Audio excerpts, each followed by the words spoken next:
Thanks for joining me today. Today we're going to talk about this downward trend in pricing that's going on. I don't care to explain why. Let's just call it supply and demand, right? You got more places for sale at the prices offered than you do buyers that are willing to pay those prices. Do we have more buyers than we have listings for sale? Yes. Those buyers aren't willing to perform at the price that the sellers are willing to perform. So that's where I made a video.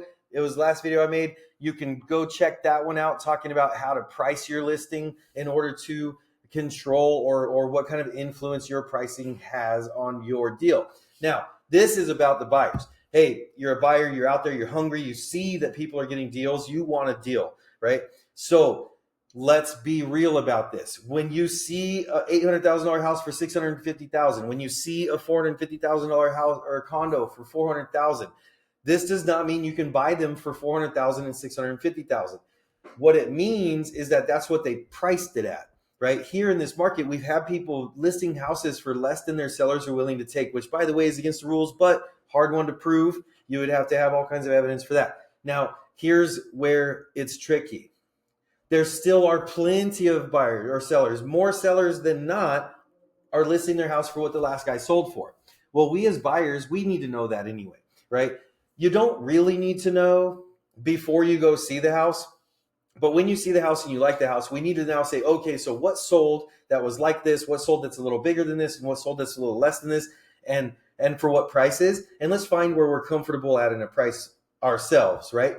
So I almost say make your showings based on how much the seller is asking.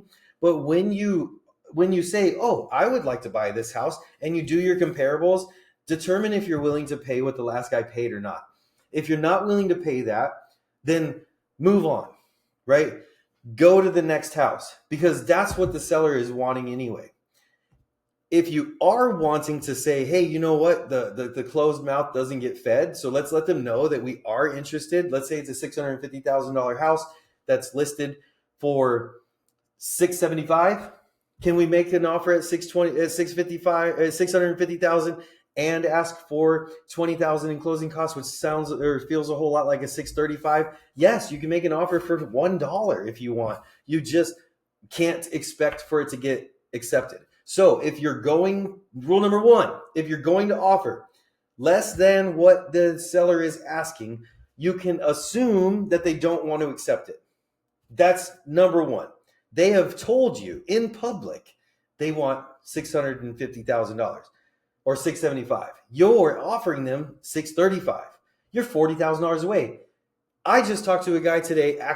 He says he's got a Hellcat Durango that he wants to sell. He expects to get $40,000 for it. So you're telling me that because other people are selling their houses for less, you want this seller to be one less Durango Hellcat away? You know, one less $40,000 out of his life that he was expecting to get? No, he's not going to like that.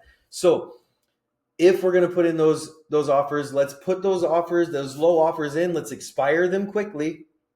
Let's put them for a 24-hour period. Let's put them for an 18-hour period. Let's say, hey, look, we understand it's a low offer. We're just wondering if you can go into escrow with this at this price.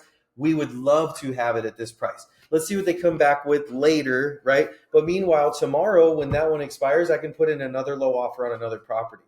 Do not put out multiple offers and have multiple active offers out at the same time. You can scale down, work with your realtor, the one that I put you in touch with. And if you need me to put you in touch with a realtor, just go ahead and DM me or reach out to me or call me, text me 760-497-9964.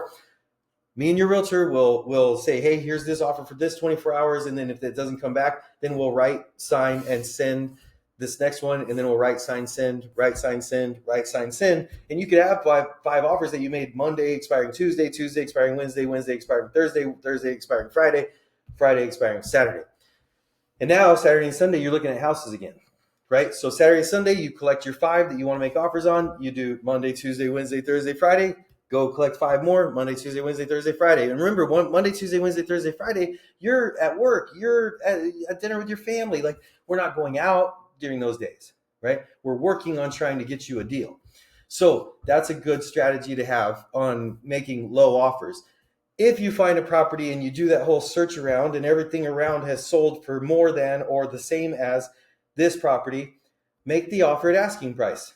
Ask for your concessions off. So now you're saying, okay, we checked it out. He wants $675. The last one sold for $690.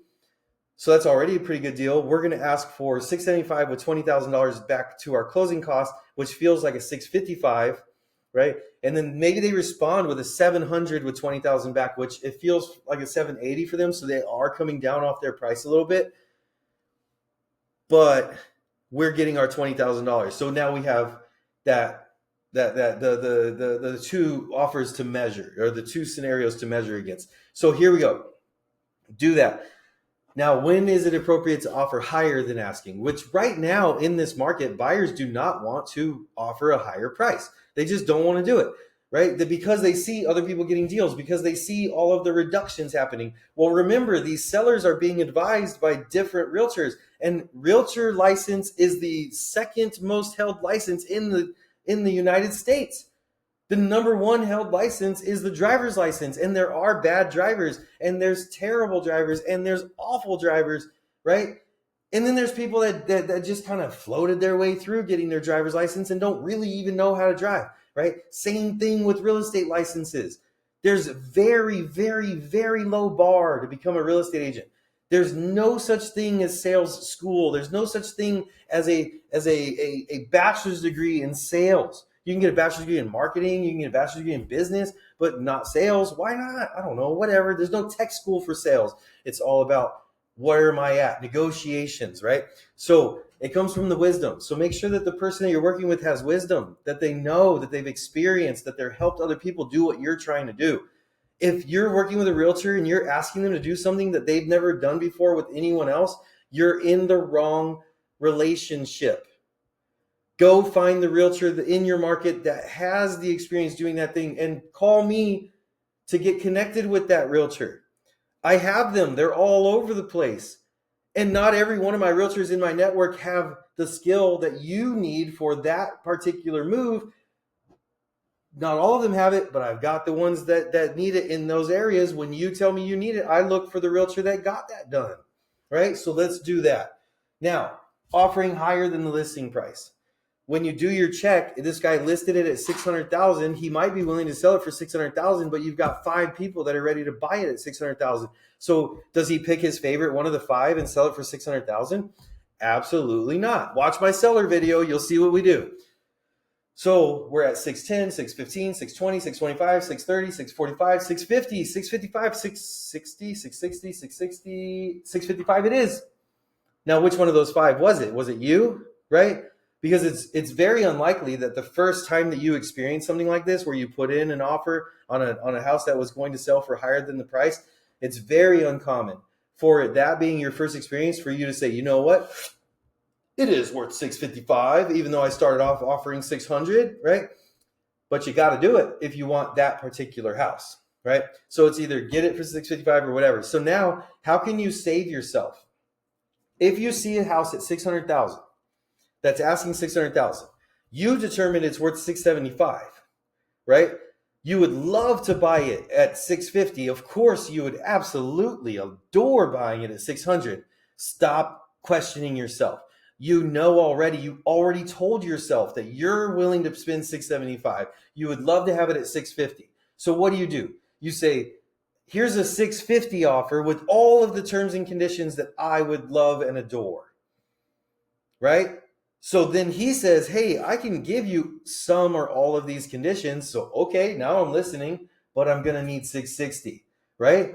I come back to you with that and you're going to be like, awesome. I saved $15,000 because I got the deal that to me was worth $675, but I got it for $660. That's $15,000. That's amazing. That $15,000 will come to me later in life if I ever choose to sell this property. Or I'll cash flow it better because I owe $15,000 less. And how much does $15,000 borrowed cost you per month? $90 a month, guys.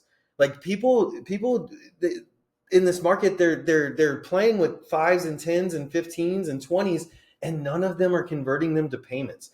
You know, I have a seller right now, and I called him and I said, hey, I think we got this acceptable offer. Let's go. And he says, okay, so let's do one more play.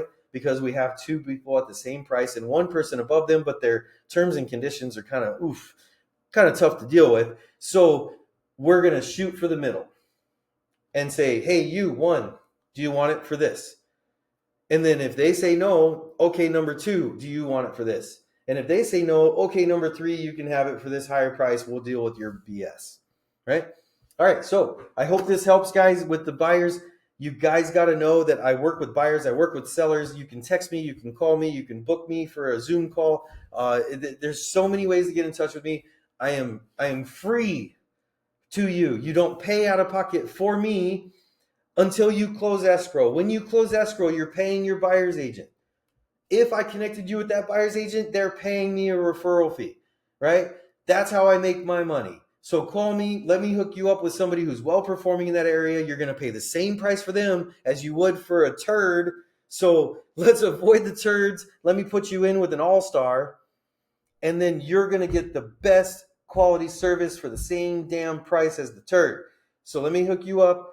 Reach out today, and we can get you going into home ownership and building wealth with your VA loan.